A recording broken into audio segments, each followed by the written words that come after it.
It's so beautiful. La la la la. Just a random upload, a random post. It's very windy, so hopefully the audio's okay. Hopefully my eyes don't tear up so much because of the wind. Yeah, today is Thanksgiving, and I'm pretty anti-holidays at this point because of all the political stuff that tends to go with it, but it is a great excuse to make really good food and to be surrounded by people you love. So we're excited for that. And it's our first time hosting. So definitely excited for that. So many random thoughts.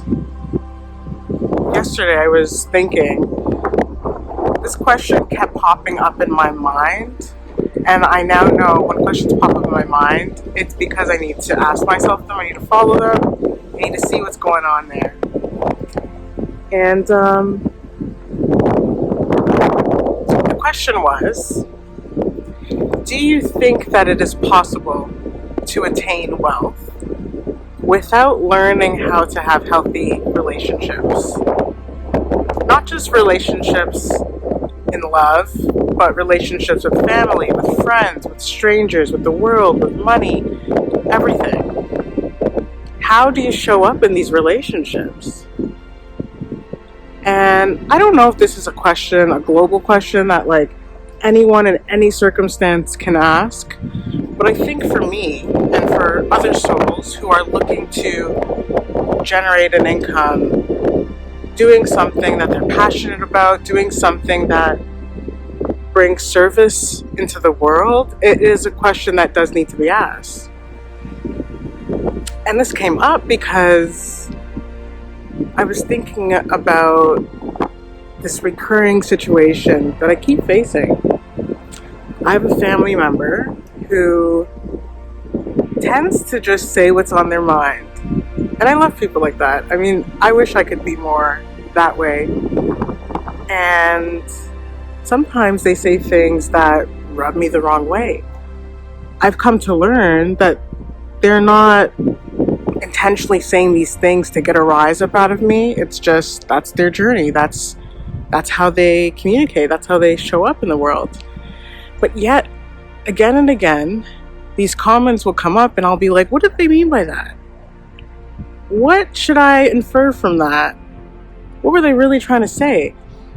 And sometimes I'd find myself getting angry, getting triggered at certain comments that were being made.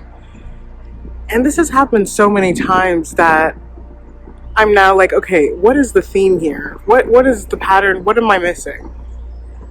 And I began to realize that I was still speaking the language of negativity.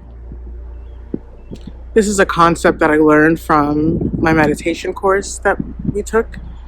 And essentially, speaking the language of negativity, when you do that, you are allowing whatever it is that is said to you to become a personal thing, to become a reflection of you instead of a reflection of one's inner emotional state. And I began to realize with this particular situation with my family member that I didn't have to be upset if something was said that I didn't like. Because the truth is, people are going to say shit that you don't like. That's just people. People are just doing what they do. And that's something that we've kind of disconnected from. A truth about the reality that we live in. And I made a decision to stop speaking that language.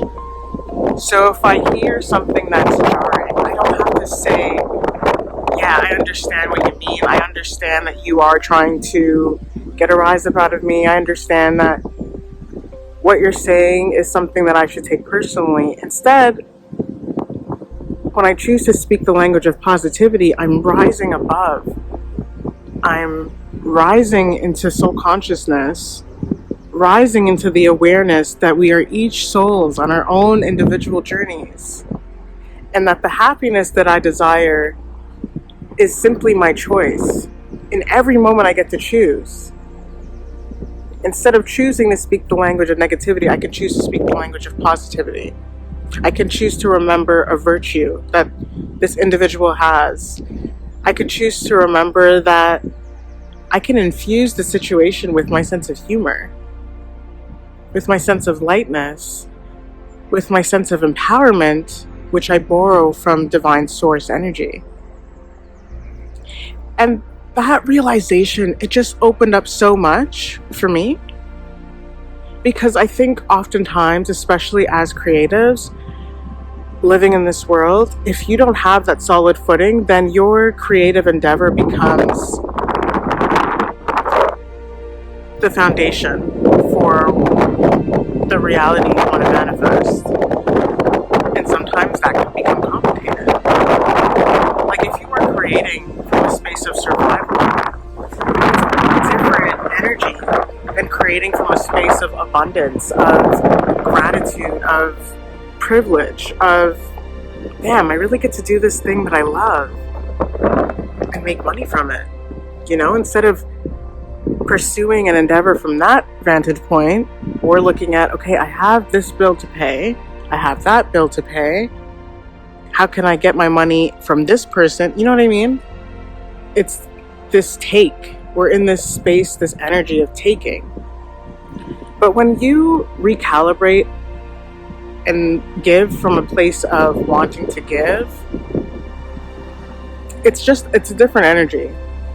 And I began to realize that oftentimes when we are in a space of survival, it can be very difficult to think of what we can give, to be in that energy, in that consciousness of giving.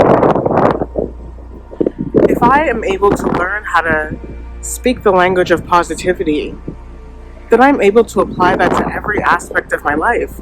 I'm able to, instead of, I don't know, taking a negative interaction with a client and using that as fuel to give up or take a break, to instead say, okay, that was a challenge that taught me how to resolve conflicts better.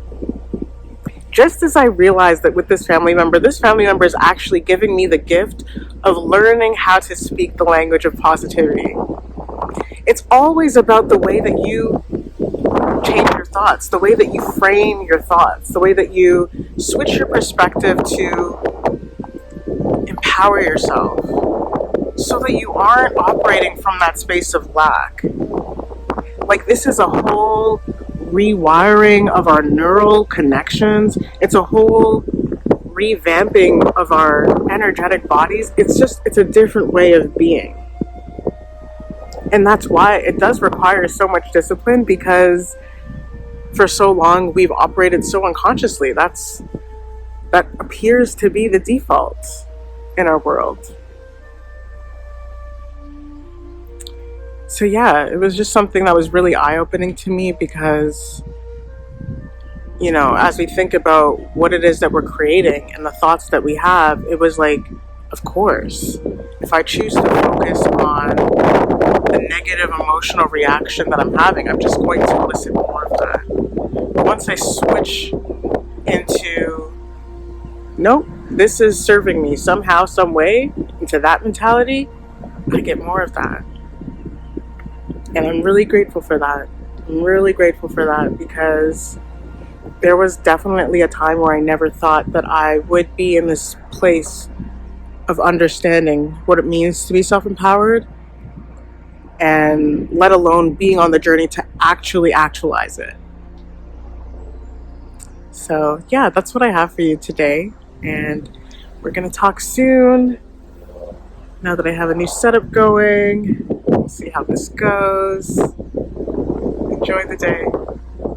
Peace and love and light. Om Shanti.